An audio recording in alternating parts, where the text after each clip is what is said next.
here with such a fine group of loyal people who turn out even in 20-degree winter weather. And timing is everything in life. The Cavs played yesterday, and they're playing tomorrow, but not tonight. So I guess that helps. Just a few words of coming attractions before I introduce our speaker. Next month in February, we're going to have the C&C show, Chad and Cole, who are going to present on the strategic bombing campaign of World War II, especially in Europe, and the controversies that still surround that. In March, we're going to have Ruth Pangrace from Women in History, and we're going to be doing an evening with Eleanor Roosevelt, fireside chat in World War II, talking to a mother of four who were serving in the United States military, along with another fellow that had something to do with the war. In April, where is he? Mel Maurer, living historian of Abraham Lincoln, raconteur, bon vivant, and creator of gigantic cartoon heroes that hang out here at the library from time to time, will be with us, and his subject will be Rommel, the desert fox. In May, we are going to start our series on the Pacific Theater in World War II. We'll be talking about the fall of the Philippines and the end of empires, and basically the Japanese running the table in the first half of 1942. In June, we'll be looking at the Battle of Midway, and our speaker will be Mark Porter, who's a retired naval officer and former instructor at Annapolis. We take July off. We'll be back in August with Guadalcanal. And we'll be basically speaking in June about Midway, and then when we talk in August, it will be the same period of time that the United States took to reorganize, regroup, and launch the invasion of Guadalcanal in World War II. An incredible achievement. I'll be speaking. Bob Pence, who's spoken to us before about the Ohio National Guard, will be with us. And this evening's speaker, Paul Kaparoff, will be back because not only has he been to Europe, he's been to Guadalcanal and collected relics too. Which leads me into introducing Paul. He was here, I think, in the summer when we had a talk on World War I, and he said, you know, I collect relics, and I'd like to come in the next time you do World War I. Well, we talked to him and said, no, you're going to come in on your own. You've got enough to tell us about. Paul was with airline management for many years. About 40-something years. Yeah. Eastern Airlines and then later Delta. Eastern and Delta, and I joked with him earlier and I said, so I guess those of us old enough to have watched Airport 1970 will know what you did for a living. But he spent 25 years collecting relics in Europe, and it's quite a story. He was there last summer. I was there in April. In April? Okay. And was an observer for the commemoration of 2 German war graves on U-boats that had been sunk off Belgium in World War I. So he's got quite a story for us. We're delighted that he's here. And I'll turn it over to him now. Paul. Thank you. Thank you very much. I enjoy digging in the dirt, and maybe some of you do too, but you're adults, so you really don't want to admit that. But I do enjoy digging in the dirt. And I've been doing it since I was in grammar school. Really? So it's quite a few years. I'd like to thank you for coming this evening. And I'm going to talk about World War I, which is often called the war to end all wars. Before we start out, a lot of people will call it World War I. But technically, it's a great war for civilization, or the war to end all wars. It wasn't called World War I until the end of World War II. So prior to that, and I'll be referring to the Great War a lot, and that's what Europeans call it primarily.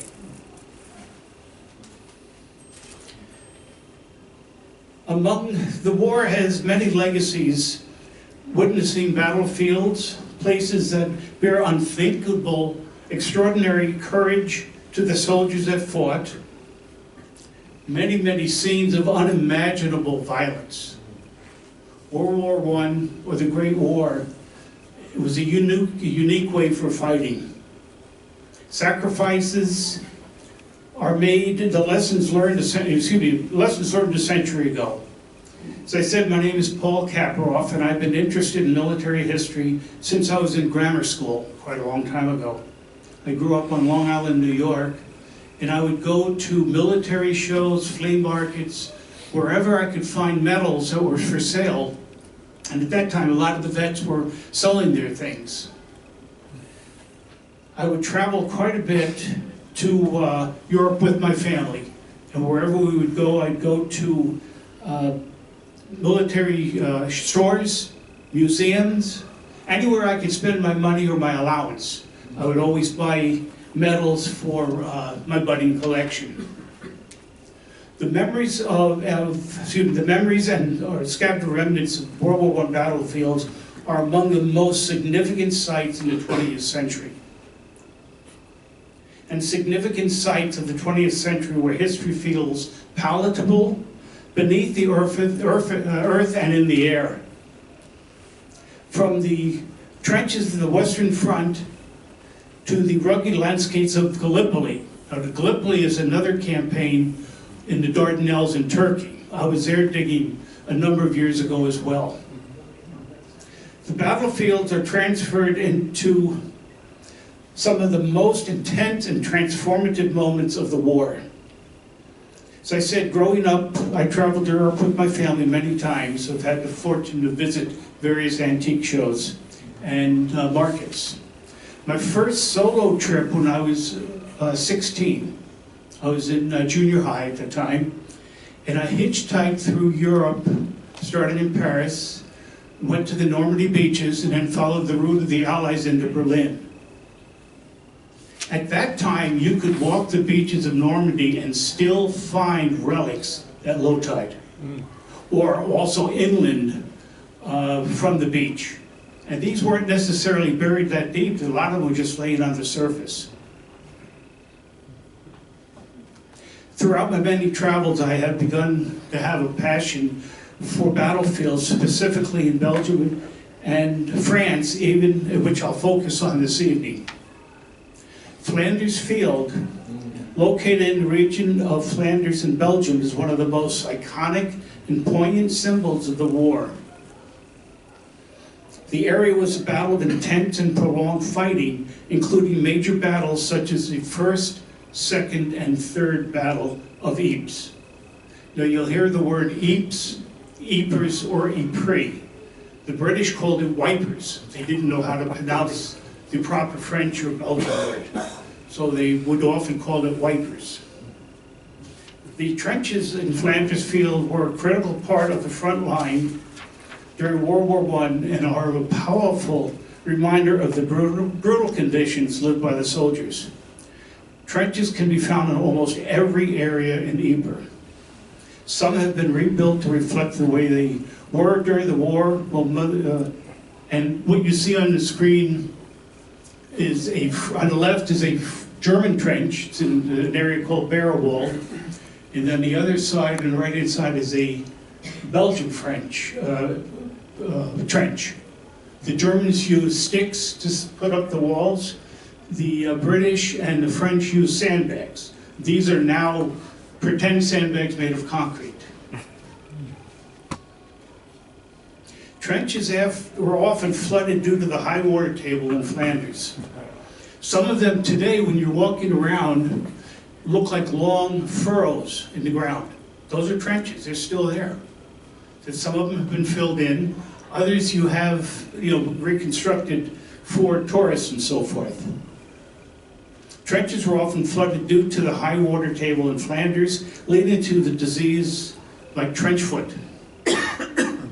Morale was challenged by the cold, hunger, and ever-present threat of death from the enemy that was very close to you. Some of the trenches are no more than 250 meters or 600 feet apart. Wow. You stick your head up, and basically from here to the front desk of the library, that's where the enemy was. So you could hear them whispering, you could see them smoking their cigarettes. It was that close. So you didn't chance putting your head above a trench. The trenches are often made up of communication trenches and various trenches that you could move from the back to the front, and you wouldn't have to show yourself to the enemy. The trench itself has no ceiling, so to speak. It was just a dugout in the ground. Communication trenches were actually under the ground with a roof on you. Barbed wire and machine gun posts protected these defenses when it was time to attack. Now, in a moment or two, I'm going to be blowing a whistle, so don't get too startled. When the officer in charge was ready to attack, he would often light a signal flare, or that would not mean to go over the front.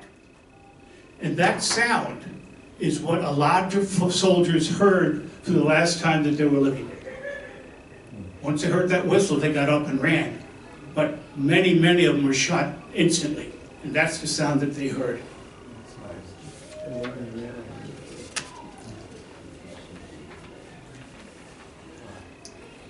There's a short video that I'm going to show.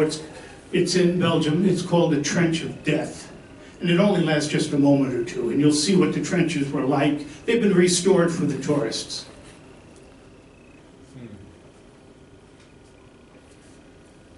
The wood that's on the bottom is called duck boards. Because they were always full of water, the wood kept you out of the actual water. You were walking above the water in the trench.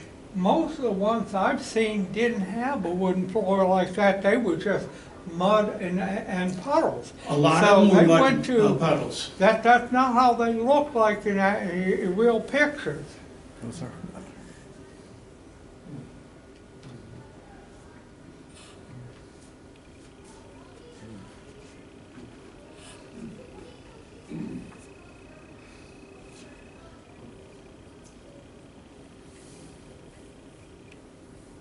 What you're going to see in a moment now is an opening in the wall for a machine gun or snipers.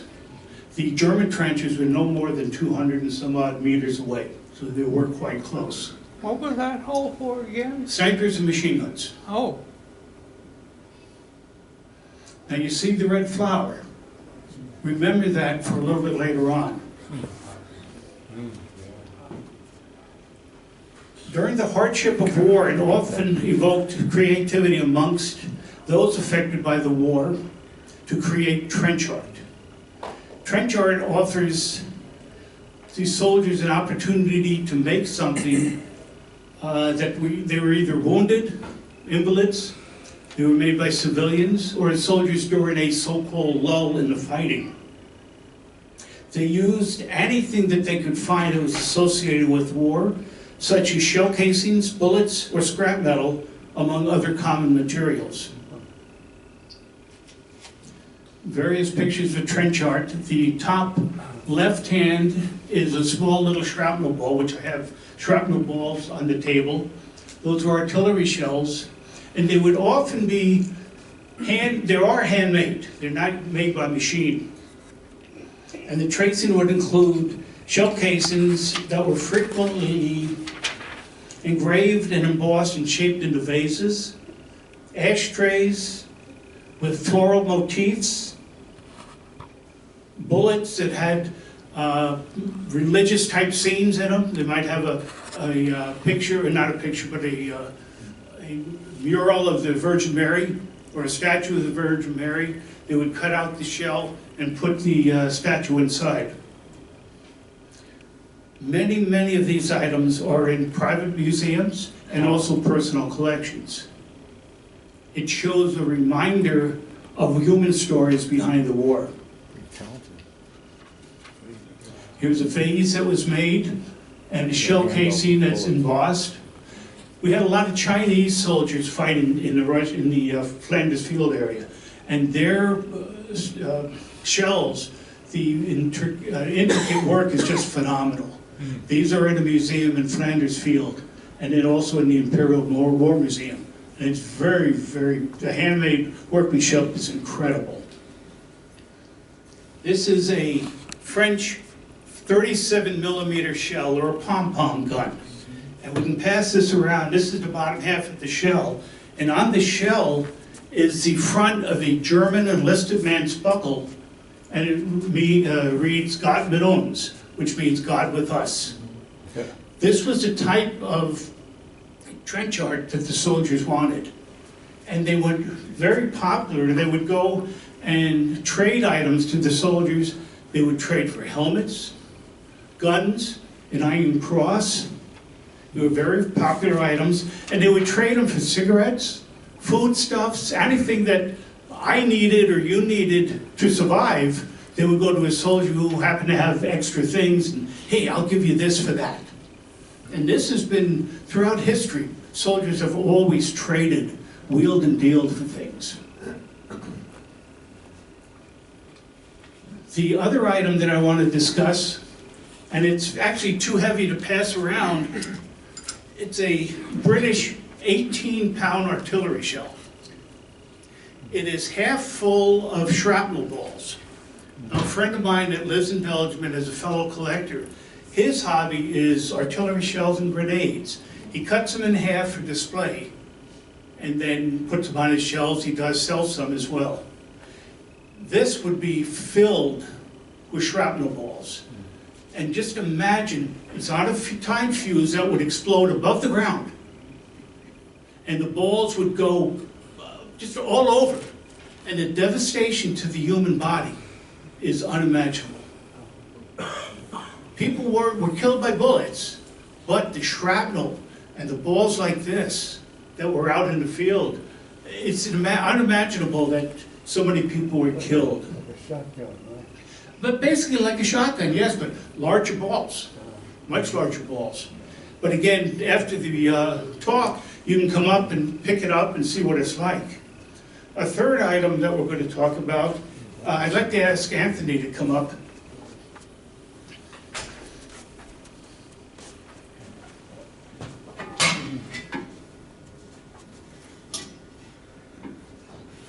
Perfect fit.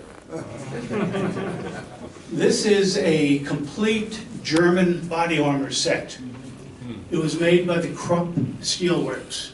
It weighs about 40 pounds.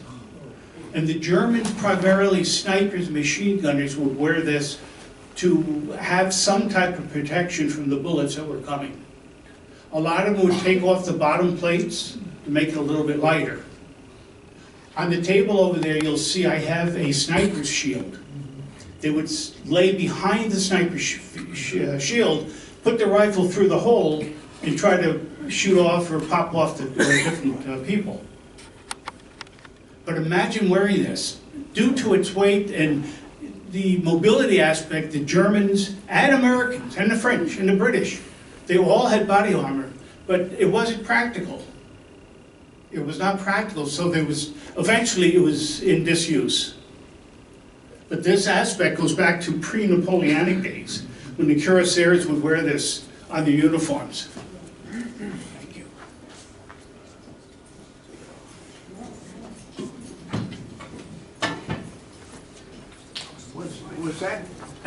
Was that able to stop that steel would stop pretty much most of the rounds that would be shot at you. I would think if you were very, very close, they may not have. Or they might have ricocheted and got to the next person. But I think most of the case, it would stop. That's okay too, right? Well, yeah, because you, the wearer, wouldn't necessarily be killed. You would end up with one very colorful bruise. Oh, that you would. And you would wear a bulletproof vest today. You know, where the bullet is stopped, but usually you have a great big wound or a black and blue spot on your chest where the bullet went in.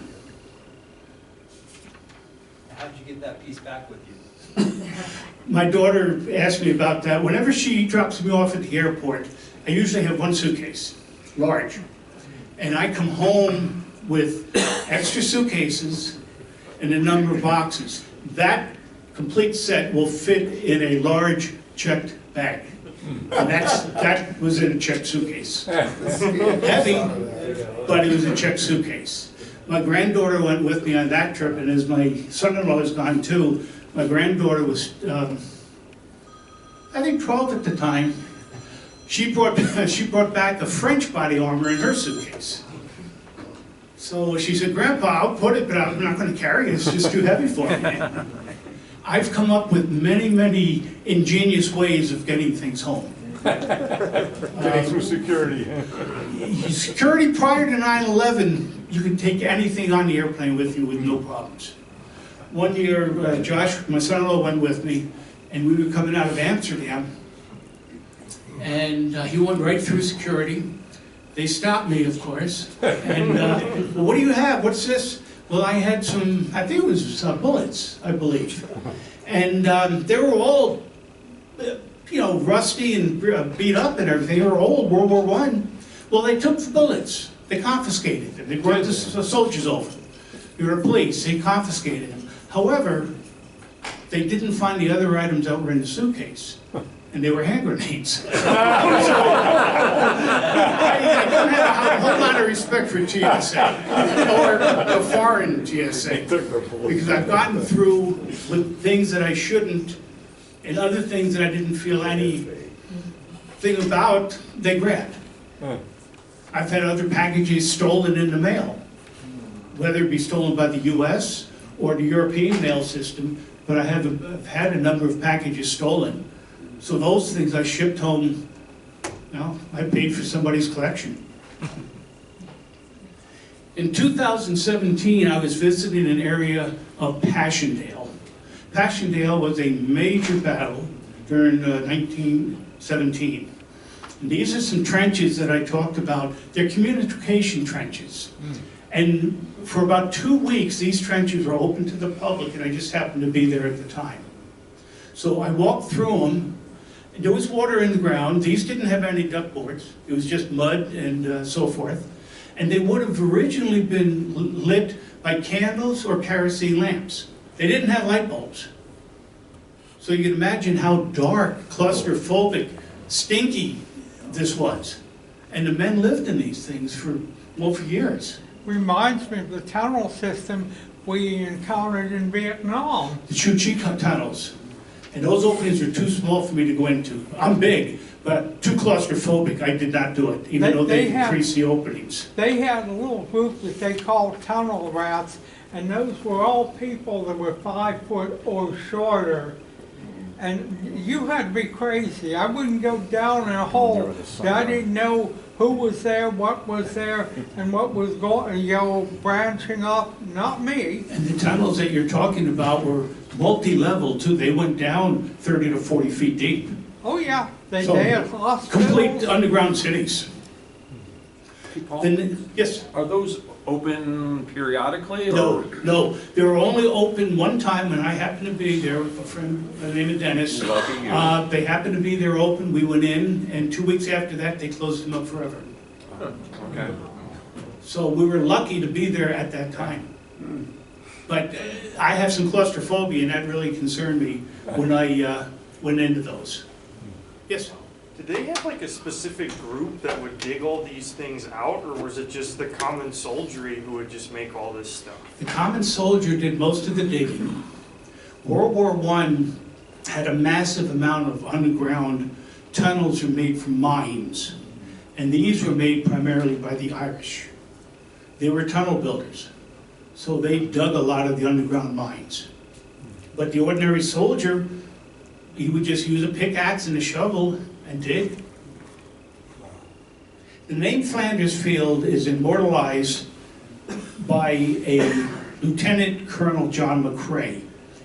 He was a physician during World War I. He wrote a poem after his friend was killed during the battle. It was in the Second Battle of Ypres. In the verse, McCrae reflects on the field of red poppies that grow over the graves of fallen soldiers, a stark contrast of the devastation around them. In Flanders Field, the poppies blow between the crosses row on row. He emphasized the poppy-strewn landscapes as a symbol of sacrifice. Now, at the end of that trench video, I said, well, take a look at that poppy. They're still growing wild all around the landscape in Flanders. It's not a flower that was put there by somebody. They're wild flowers. You go certain times of the year, and the whole ground is red of poppies.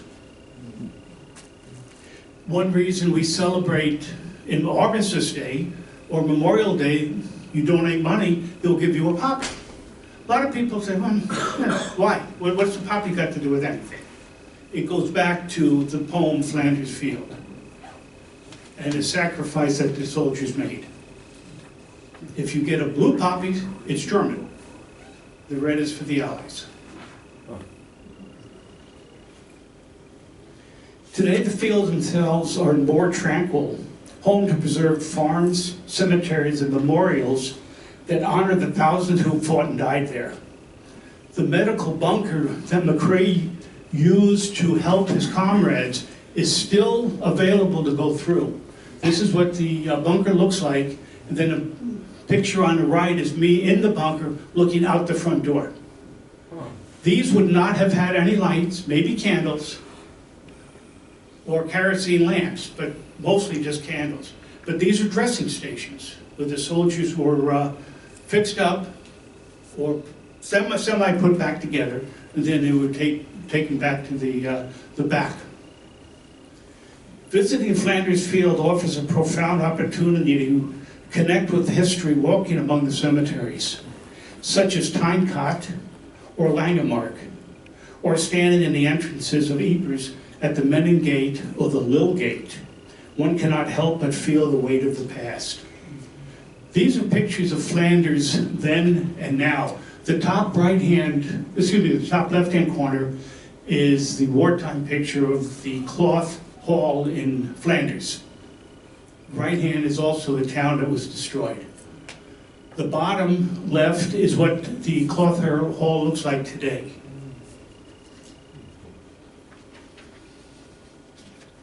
The cloth hall was originally a medieval building which was originally thriving the cloth trade as a key driver for the city's wealth during the Middle Ages. It was almost completely destroyed during World War I. This again is a current picture. It's in the town square. And in the basement or the ground floor of the cloth hall is housed a museum called In Flanders Field. It's an incredible museum on World War I. One thing that in Belgium and in England, one of the requirements for the students is to come to Flanders on a whatever grade, probably 8th grade, like we send students to Washington. They'll send students to Flanders to look at the battlefields and go to a place called the Menin Gate. It's hard to imagine looking at these pictures that 106 years ago, this city was leveled to nothing more than a pile of rubble. Today, it's a thriving town that has visitors from throughout the world experiencing the world of culture and history, and it's a major tourist attraction. Every year on Anzac Day, now some of you may have heard the term Anzac, it is commemorating the Australians and New Zealanders that fought in the Great War or World War I. Anzac stands for the Australian New Zealand Army Corps. They lost a tremendous number of soldiers killed in Gallipoli, and then later they came to Europe. And every year on April 25, which is Anzac Day, there are ceremonies at the Menin Gate. Now you'll see on the right-hand side some Australian officers highly medaled with their dress uniforms and different medals, and those of you that collect medals will know what they are. But on the walls of the gate are about 50,000 names of unidentified or unfound soldiers. Wow. Not all of the soldiers that were lost or identified were able to fit on the walls. They are on memorial walls in the Tyncott Cemetery. So this is only a portion of the people that were lost and never discovered. But there's 54,000 names on these particular walls of the Menin Gate. Every night at 8 o'clock, buglers come and play the last post. Everything during the war was communicated by bugles. They didn't have microphones or radios to tell the soldiers what to do and when to do it. Everything was by bugles. Lights out, last smoke, wake up, reveille, and the last post was the last sound they heard, then it was time to go to sleep. The last post cemetery ceremony has been held in this spot every night since 1927. The only time it was not in Belgium was during the German occupation, and they moved it to London. Then after the war, they brought it back to Belgium. But the trumpeters are volunteers, and you will see a few hundred people to thousands of people around the Menin Gate paying respects. They'll lay wreaths at the bottom of the memorial and honor those people. The largest commemorative war graves cemetery in the world is located outside of Ypres, called the Tyncott Cemetery. There are more than 12,000 listed on the wall, and also more than 50,000 unknowns listed on the wall. You can get some pictures of the cemetery. A couple of cemeteries are only no more than 6 graves. And you'll see that the graves, there'll be a grave maybe here in this corner, one in the middle of the room, one over here. This is where the soldiers fell. They buried them wherever they fell. It's not like American cemeteries where a lot of the cemeteries are in lines, as you can see, but a lot of the smaller cemeteries, the graves are all over the place where the soldiers fell.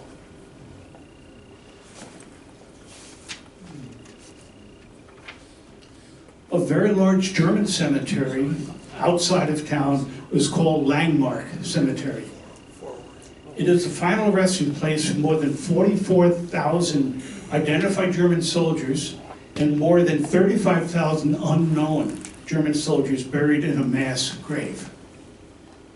Now, the German cemeteries are much different than US and the Commonwealth and France. They're not as well kept, they're not as well organized, and the people, basically, they don't take care of them that much. Now you'll see, well, they were the enemy, but yet there were soldiers that were fighting for what they believed was right. Now you'll see from some of the pictures, there's at least 8 to 10 bodies in each of those graves that are marked. Not just one like we have, but there's quite a few. More than 600 cadets and student soldiers were killed at this cemetery. And that's why it's often called the Soldatenfriedhof, or the soldier cemetery. We took this picture out, however, during World War II, a person that was a Bavarian soldier, wounded in Messines, came and paid his respects to the soldiers at this cemetery. And this gentleman's, this person's name was Adolf Hitler. So he honored these soldiers because they were students. It's like, I believe it's the Virginia Military Institute. They left, during the Civil War, they left their school and fought. And most of them were killed. So there's many, many students in this cemetery. Between 1975 and 1983, the German Graves Commission completely reorganized cemeteries, replacing the old original wooden crosses and replaced them with metal crosses. Each cross has 2 names on each side, as there's 4 soldiers buried in each plot. A French collector who I met, he found that discarded crosses with the nameplates still attached. He took the nameplates off, kept them for his collection, and then repurposed the wood from the crosses. I bought about 200 of them from him about 2 years ago. And fortunately for me, he put the names of the cemetery where they came from. I've spent about 4 or 5 hours in a German cemetery called St. Vlast, searching for today's grave of the soldier whose plate I have. And I have about 10 more cemeteries that I have to search. So not only digging, I spend a tremendous amount in cemeteries. Now, the one marker that I have, the fellow's name is down towards the bottom. It's hard to read, but his first name is Christian. And when I went on the internet, there is a German website that shows the location of all German soldiers from World War I and World War II, where they're buried. Well, when I went on looking for Christian, this picture on the left come up on the internet, and that's his original grave from World War I. Now, I haven't been to where he is buried. He's buried in France at a German cemetery. I haven't been to that cemetery yet. But I have more time to do and more places to go. And maybe I'll take my son-in-law, my grandson or granddaughter with me sometime. New discoveries are being made every day in Flanders. During one of my trips, I was driving down a country road and we saw people working in the farm field.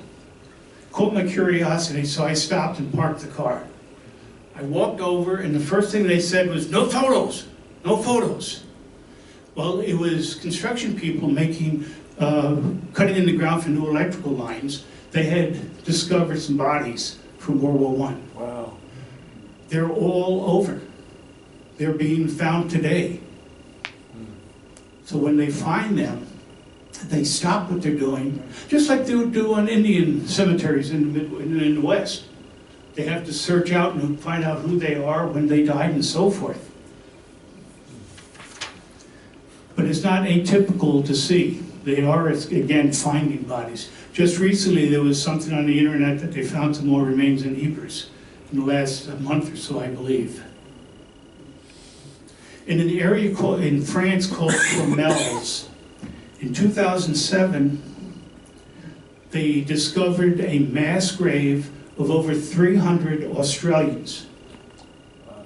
These have been buried by, it was a Bavarian troop that was fighting against them. The Bavarians buried them in unmarked graves. They just dug a great big hole and put them in there. Well, in 2007, they found them, and archaeological and excavations were conducted over in early September of 2009. They were able to identify most of them through DNA. So the families of the deceased soldiers found finally some closure to their family members that were killed during this particular battle. And they found so many that they had to build a brand new Commonwealth cemetery to bury them. Now, the battlefield is in the middle of these are remains of German bunkers. The top is a memorial wall listing the names of the unidentified soldiers. The top right-hand side is called the cobbler. It depicts an Australian soldier carrying his wounded comrade back from the front lines. When Josh, my son-in-law, when I took him here, we usually go in the spring and fall after they plow the fields. We were walking through the dirt, and he looked down, and there's a couple of balls. These are shrapnel balls. The things are there. You just have to look for them. I got a quick part. You said the names of the unidentified. That's like... They will have the names. They knew who was in the Army. They knew what units they were in. John Smith, or so-and-so. They'll put unknown, never found John Smith or Henry Jones and so forth. And unfortunately, that's most of the people, they were never found. And the reason is, when they were during the battles, they were killed and they would be hastily buried in a bomb crater. Well, very soon after that, a bomb would come in and cover it up. They didn't have records where they were. A little bit later, another bomb would come and uncover them again. So they would be buried, unburied, buried, unburied, constantly, many, many times.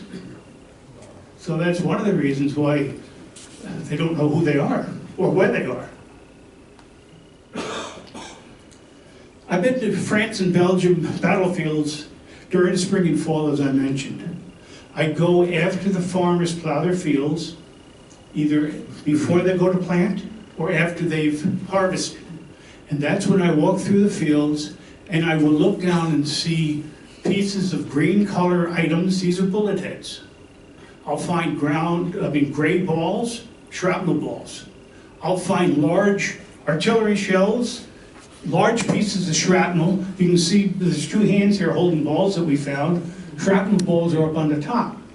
You have to have fairly good eyes, which I don't have as good eyes as I used to have. But after a rain, they kind of glisten. Yes? So, for these artifacts that you find, does anybody use metal detectors? Metal detecting is virtually ancient history. France will not permit the use of metal detectors. This is due to the historical preservation laws. If you are metal detecting around the Somme or Argonne Woods and the French find you, you'll be arrested. All of your items that you found will be confiscated, possibly even your car, and you could spend jail time. So I always go to Farmer Joe and say, hey, can I walk your fields? And they say, yes, please do so, because they want to get rid of all that crap in the fields. They don't mind, but they don't want you going when the crops are coming up. So that's why I go at a strategic time that I'm not going to bother or interfere with anybody.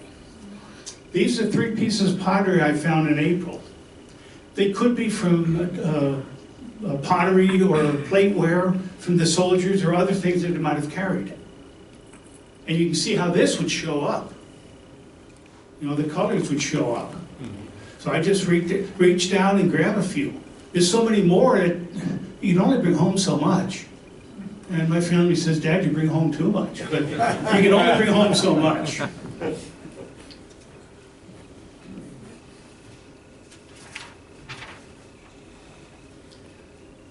It's estimated that there are more than 5 million unexploded bombs, which is another word for hand grenades, or shells.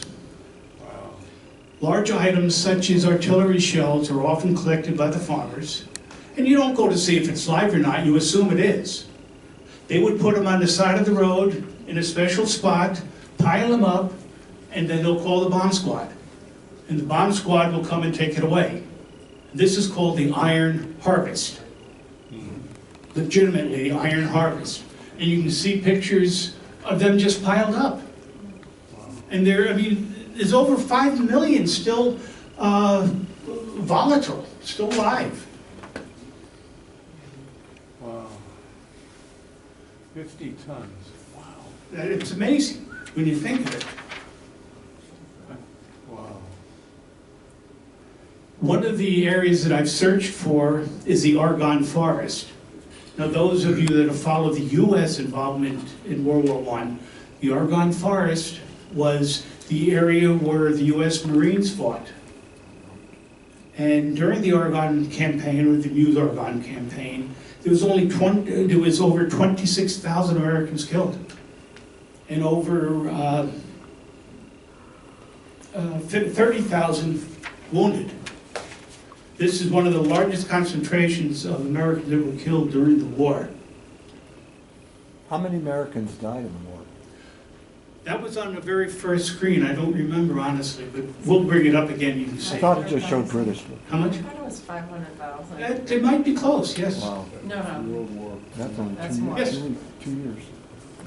The last time I looked, it's 118,000. 118,000. Really, 2 It's years. a heck of a lot. And think of how many generations that 19, is. 16, 19. You know, with these soldiers that died, how many families were never formed, never created. These are pictures that I took in the Argonne Forest.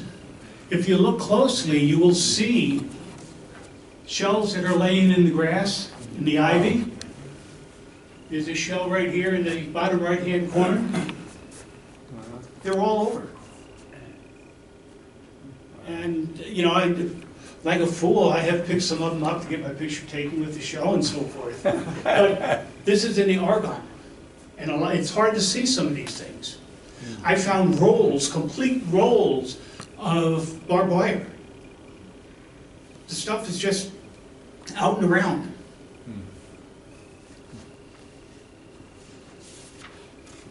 There's a picture, well, here's something, a treasure trove of types. Picture in the center are 3-inch British Stokes mortars.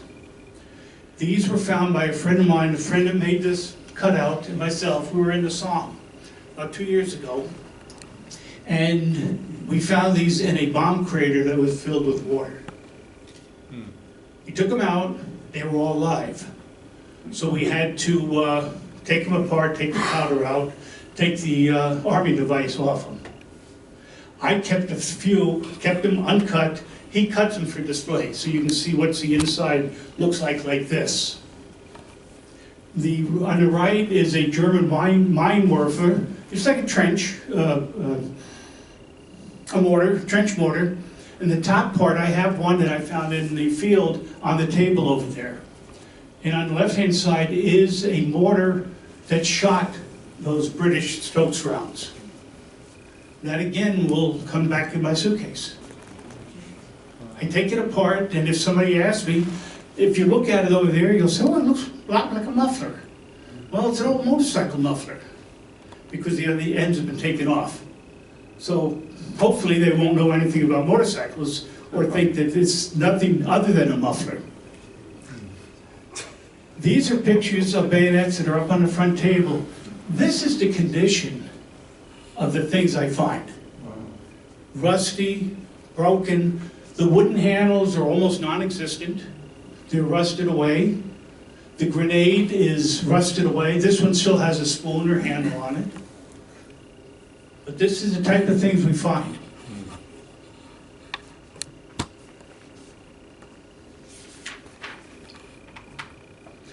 I'd like to jump ahead to 1940, to a place called Dunkirk. Most of you have probably seen the movie Dunkirk. Dunkirk is a small town in the Belgian coast near the border of Belgium. During 1940, the German army advanced through this area and surrounded the British and French troops. The British brought ships across the English Channel to try to evacuate the troops.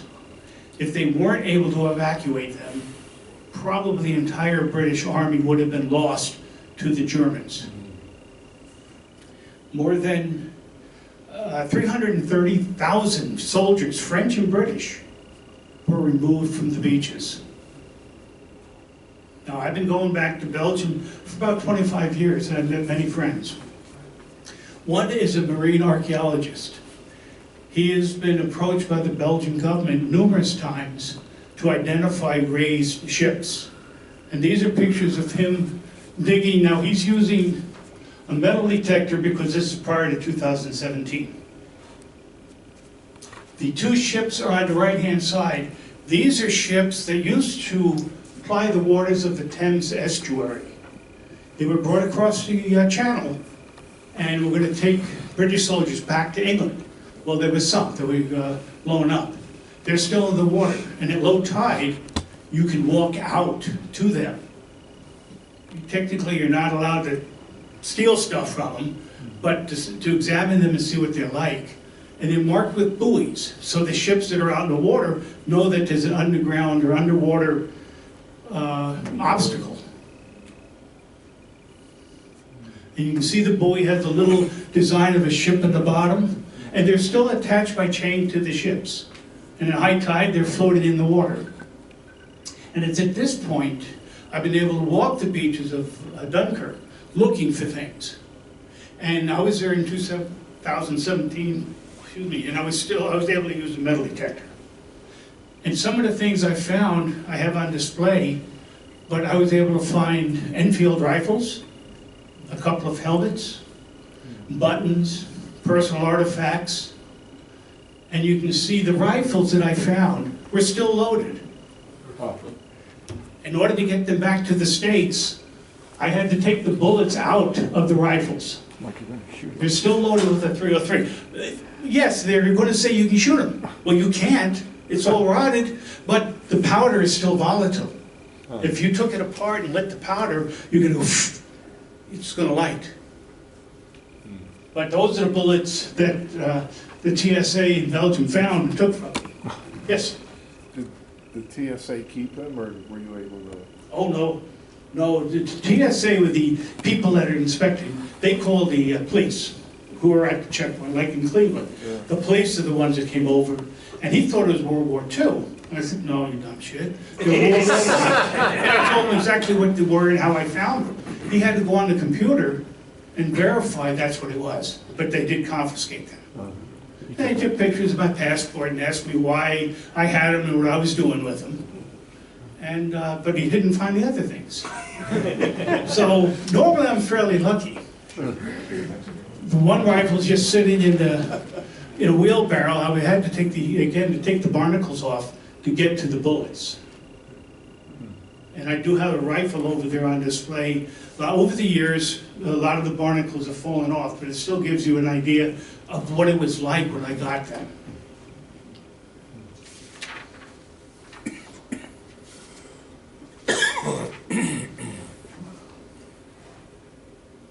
Remains of the Great War being discovered in the entire area of Flanders. I am certain remains will be discovered for many years to come. Death is still being recorded as a direct result of the war. Every year people are being killed by unexploded mines. And this doesn't only include farmers, but this will include people that find something in the field and pick it up, and hopefully it's not me, but they pick it up and it goes boom.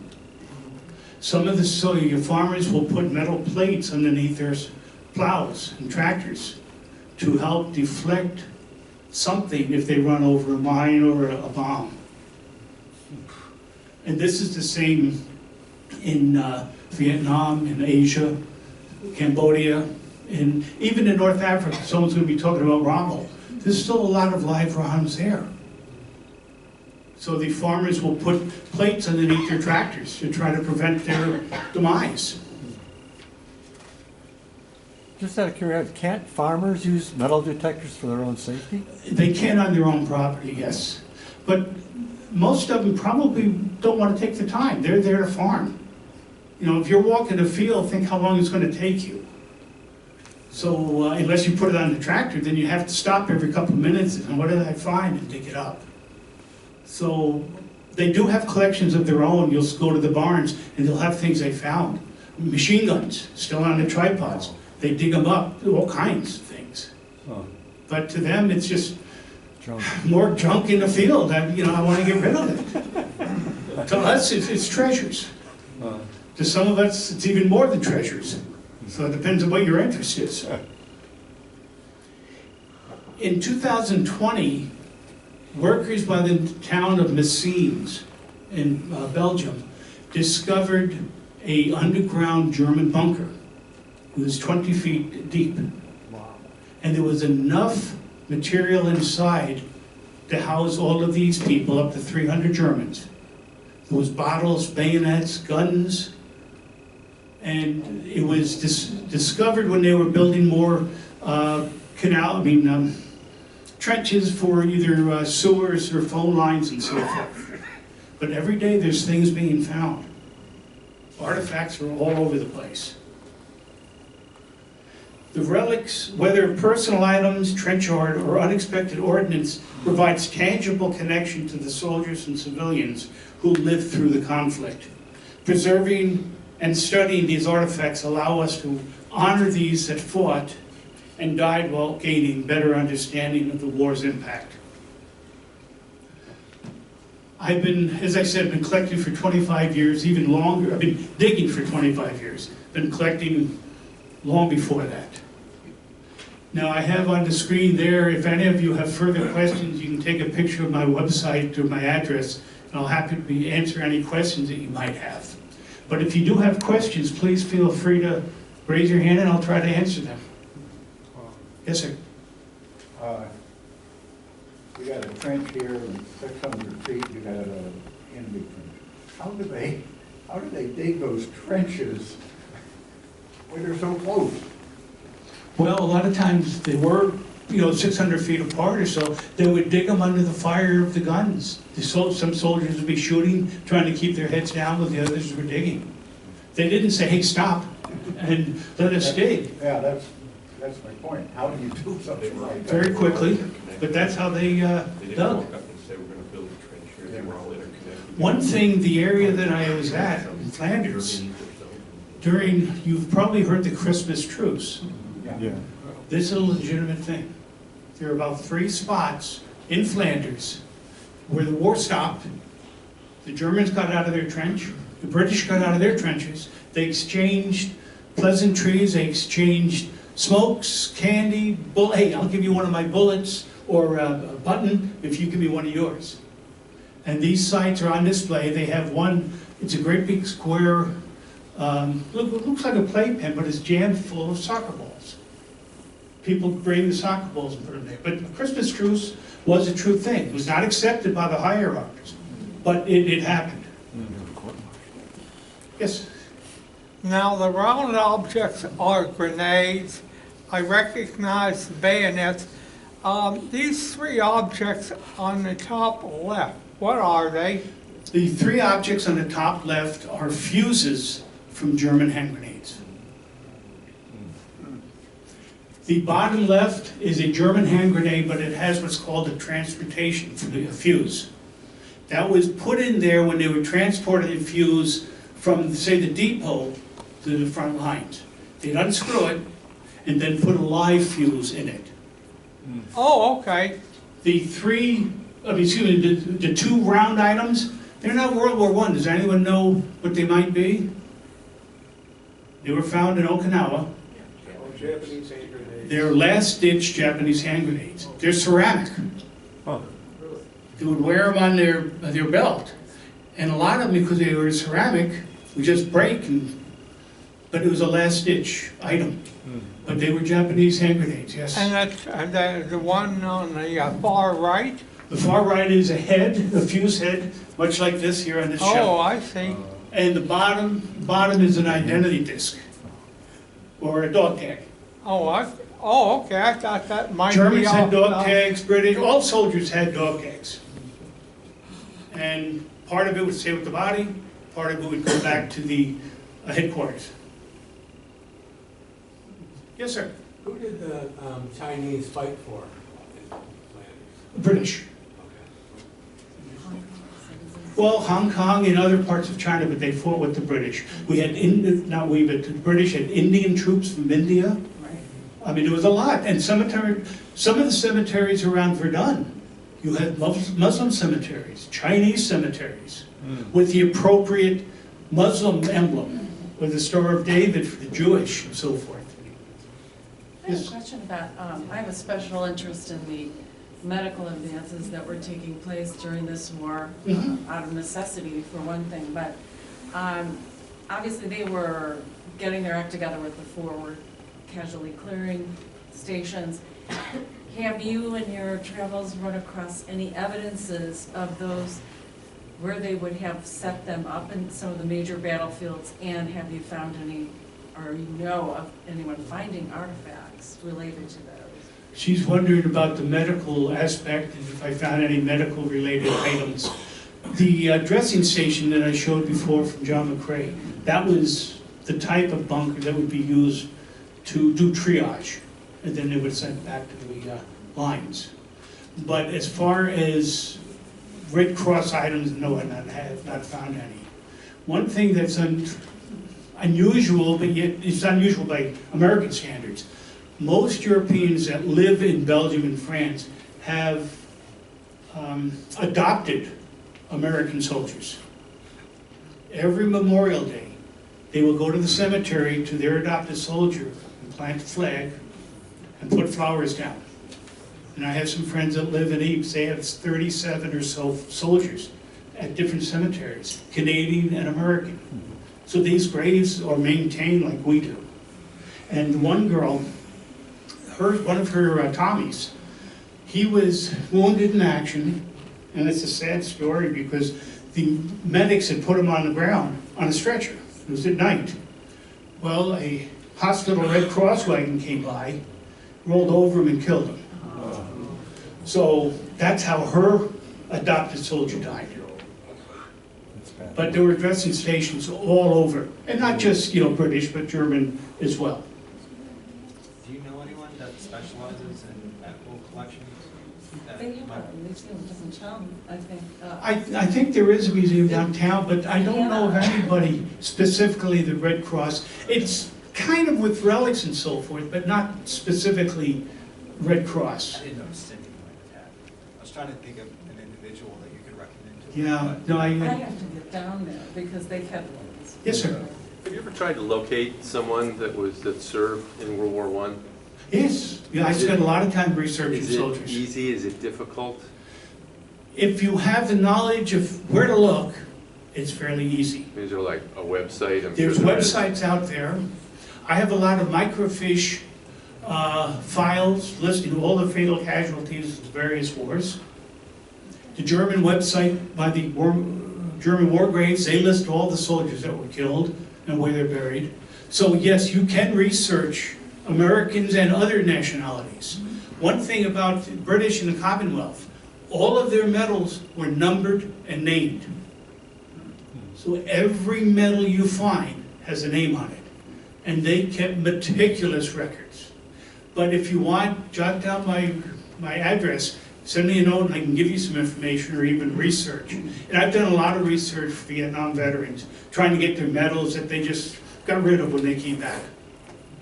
Yes? Just to answer his question there, the National World War I Museum in Kansas City, That's a very good museum. they have, if you go in the basement, they have computers where you can look up Americans who fought in the war.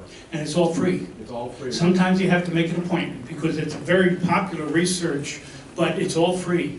And I've done research there I had an before. uncle that I knew, a great uncle that was there, and I looked it up because I was just at the museum. Mhm. He popped up. Yeah, it's a phenomenal museum. Yeah, repeat that so everybody can hear it. The World War I Museum. The World War I Museum in Kansas City is a phenomenal museum, covers the entire First World War, but in the basement is a computer room, for lack of a better word, where anybody, it's open to the public, anybody can research the relatives that served in the Great War, World War I. All you need, basically the name of the person, complete with middle name, but also if you have a service number, it helps, because there's a lot of John Smiths, Frank Johnsons out there, but if you have a service number, that would be great. But yes, they're out there, it's available. Yes? Have you decided what to do with your collection once you're gone? Because it's Well, let me say which part of it. it all seems historically significant. My main interest is medals and decorations. The things that soldiers wear on their chest. I've been collecting that long before I got into World War I. All countries, not just US. I've started thinning out my collection because I have two daughters, they each have families. They only want some of the stuff. I mean, my house, my wife, when she was still living, she got to a point, she said, Paul, go by yourself. I'm tired of going to cemeteries. Wherever we traveled, I would hit a cemetery and do research. And my daughters, if they were here, they would say, yeah, Dad's correct. You were jolly company. I mean, I always spend time. So they only want so much. My grandkids, my grandsons only want so much. So the rest, I'll find somebody that wants it and will love it as much as I do. There was a question back over here. Yes? If you're researching a veteran from World War I from Ohio, the state of Ohio published a hardbound directory of everybody who served. And it used to be in the libraries. I think it's online now. But I looked up family members, but it's textbooks. I mean, literally alphabetically by name, and I looked up my great uncles. Right, the state of Ohio does have. It's a series, volumes, a number of volumes. Yeah. I know downtown, the Fairview Park Library has them on the shelves. Yeah. And you can pick up the county they lived in, their address, and so forth. Very good reference. So it is easy to research World War I soldiers. Another thing, there's a website called Fold 3. You have to pay for this, but the name comes from the shape of the flag that's used on a military burial. It's folded like a triangle. That's a good site, and that site has British, Canadian, well, all British Commonwealth and US, from all the different war periods. So there is a tremendous amount of information available on the internet for you to locate. And there's a lot of people on the internet that will do volunteer research for you. I mean, they'll ask for a donation, but if you have a German dog tag, my friend George showed me a site just recently, it's a German dog tag. The man was able to research about this soldier, and the family thought he died. Well, the bottom line is he did die, but he was executed because he stole from the German army, he had committed rape, and he deserted. So when he was discovered, he was killed. But otherwise, it's just a plain old dog tag with Hans Schmidt on it. So, I mean, it's endless. Yes? Just so you're aware, you can get to that Fold 3 database through the library's website. So we have that available. That's good to know, and you're connected with Ancestry.com. But at the library, you probably don't have to pay for it. Correct. So that's a good thing. I pay so much a year, but if I can get it for free, I'll do it. But I spend a lot of time at night on the different websites. Any other questions? Yes, sir. Two-part question. You have a breakout of how many Clevelanders were killed during the war? And second, have you found any artifacts related to soldiers from Cleveland? I don't know how many soldiers from Cleveland per se were killed. I do have some helmets and medals that belong to Clevelanders and Northern Ohio soldiers from the First World War.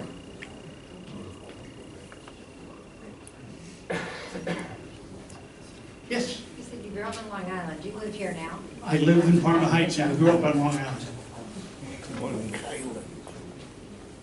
Well, thank you very much for coming this evening.